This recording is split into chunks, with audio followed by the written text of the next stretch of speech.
Assalamualaikum warahmatullahi wabarakatuh. Hello everybody. My name is Safira Ladita from 6A class. In here, I will explain about the types of meaning by Geoffrey Leach, yaitu jenis-jenis makna menurut Geoffrey Leach. Nah,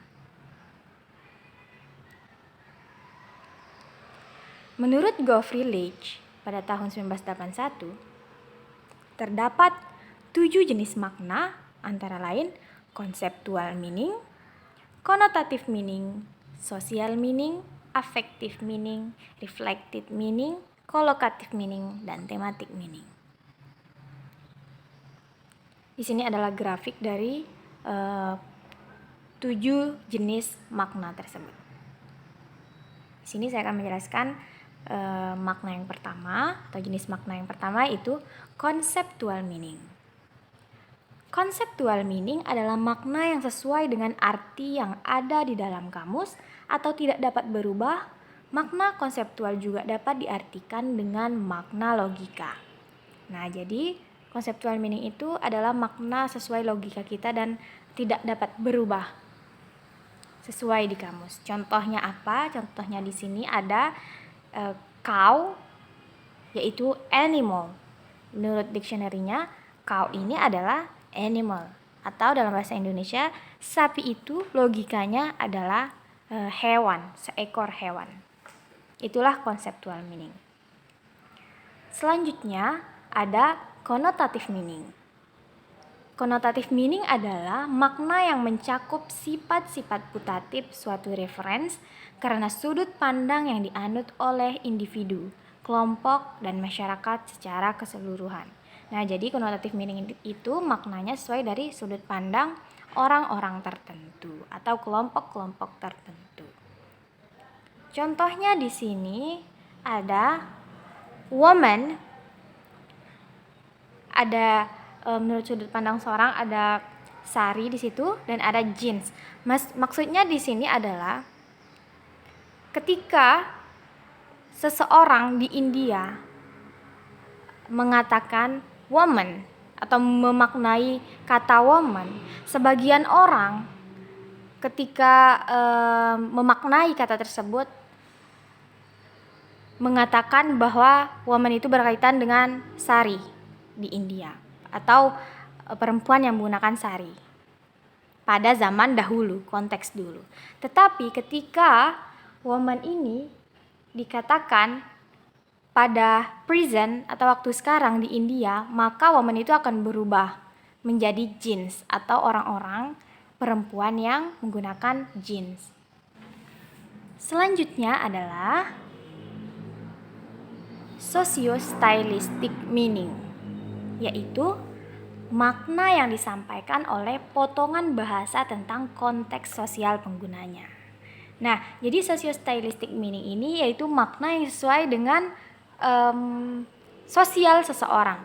Jadi bisa kita bilang bahwa socio-stylistic meaning ini memberikan kita sebuah gambaran style atau gaya bahasa dari suatu masyarakat. Jadi makna yang sesuai dengan suatu masyarakat. Nah, contohnya adalah adanya perbedaan antara bahasa di Taliwang dengan bahasa di Indonesia. Meskipun daerah ini masih berada di satu provinsi yang sama, yaitu NTB. Nah, kata ini memiliki arti yang sama, tetapi pengucapan yang berbeda, bahasa yang digunakan berbeda. Misalnya di Taliwang mengatakan uyen ningsa, artinya hujan di sini. Tetapi ketika orang Sumbawa mengatakan hujan di sini, mereka akan menggunakan bahasanya sendiri, style masyarakat mereka sendiri, yaitu menggunakan hujan pangta. Nah, maknanya sama, tetapi bahasa yang digunakan itu berbeda. Nah, jadi ketika seseorang mendengar pengucapan itu, sebagai pendengar kita juga tahu dia dari daerah yang mana. Dilihat dari gaya bahasa yang digunakannya. Selanjutnya ada affective meaning. Affective meaning adalah makna yang mengacu pada perasaan atau sikap pembicara terhadap isi atau konteks yang sedang berlangsung kepada pendengar. Nah, hampir sama dengan sosiostylistik tadi, tetapi affective meaning ini mengungkapkan bagaimana perasaan pembicara terhadap pendengarnya. Nah, jadi dia itu bergantung kepada perasaan dan sikapnya. Contohnya di sini adalah ketika seorang guru menyuruh murid-muridnya diam. Nah, ada beberapa cara yang dilakukan. Misalnya, ketika guru tersebut sedang marah atau perasaannya sedang marah, sikapnya tidak suka kepada anak muridnya, maka dia akan menggunakan kata shut up. Seperti itu. Jadi kita tahu bahwa dia itu sedang marah. Perasaannya sedang marah. Dari pemilihan kata yang digunakan. Selanjutnya, ketika guru tersebut sedang dalam emosi yang baik, perasaan yang baik, sikap yang baik, maka guru tersebut akan menggunakan bahasa yang lebih baik juga. Walaupun makna yang disampaikan itu sama, yaitu menyuruh diam. Nah, maka guru tersebut akan mengatakan, "Could you be quiet, please?" Nah, jadi ada perbedaan yang bisa kita ketahui dari penggunaan kata dari guru tersebut. Selanjutnya adalah reflective meaning. Reflective meaning adalah kata yang memiliki lebih dari satu makna yang muncul pada saat yang sama, sehingga ada semacam ambiguitas. Nah, maksudnya di sini adalah ketika kita mengatakan satu kata, maka dalam otak kita itu ada beberapa makna yang muncul. Lebih jelasnya ada contohnya di sini, nail. Nah, ketika kita mengatakan nail, ada beberapa makna yang ada di otak kita. Nail yang pertama yaitu tentang kuku. Nail itu kuku. Makna yang kedua yaitu nail, paku. Nah, jadi ketika kita mengatakan nail pada konteks tertentu, maka maknanya akan mengikuti konteks tersebut. Maksudnya ketika kita pergi ke salon kuku dan kita mengatakan nail di situ, otomatis makna yang kita rujuk pada kata nail itu adalah kuku kita. Dan apabila kita mengatakan nail pada seorang tukang atau di toko bangunan, otomatis nail itu mengacu kepada paku. Seperti itu. Selanjutnya adalah collocative meaning. Collocative meaning adalah makna yang memunculkan perkumpulan kata-kata yang lain. Maksudnya adalah ketika kita mengatakan suatu kata, maka kita akan memikirkan kata-kata lain yang setara dengan kata itu.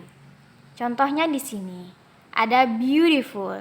Nah, ketika kita mengatakan beautiful, makna kolokatifnya adalah woman. Biasanya kita menggunakan kata beautiful ini, kita setarakan dia dengan a woman, garden, flowers, dan so on. Nah, jadi collocative meaning ini adalah makna yang setara. Ketika kita mengatakan suatu kata, maka ada kata lain yang sepadan dengan hal itu. Nah, selanjutnya atau tipe makna yang terakhir ada thematic meaning, yaitu makna yang memunculkan